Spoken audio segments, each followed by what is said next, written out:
Maayong buntag kaninyong tanan, ani ang lakat sa panahon, karong Biyernes sa buntag, Disyembre 29, 2023. Unahon usa nato ang mga weather system nga ning apekto sa atong nasod.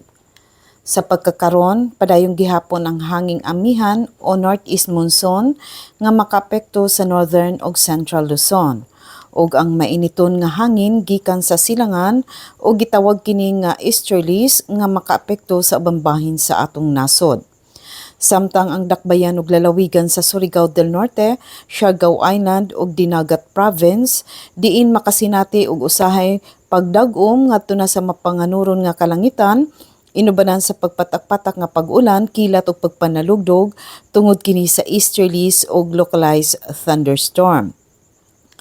Hinay ngadto sa kasarangan nga hangin ang mohuyop gikan sa silangan ngadto na sa amihan ang silangan direksyon ug hapsay ngadto sa kasarangan ang balod sa kadagatan.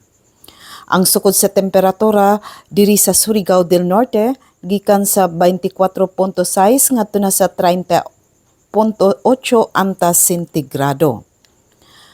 Ang dagat motaob unyang alas 11:48 sa gabii nga adunay sukod nga 1.3 meter ug mohunas sa alas 8:04 karong buntag nga adunay sukod nga negative 0.3 meter.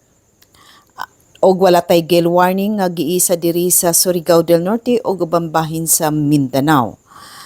Ang adlaw mosubang karong alas 5:52 sa buntag ug mosalop sa alas 5:26 sa hapon. Mao katong latest update sa lakat sa panahong karong adlaw gikan sa Pag-asa Surigao. Kini si Francis Simorlan.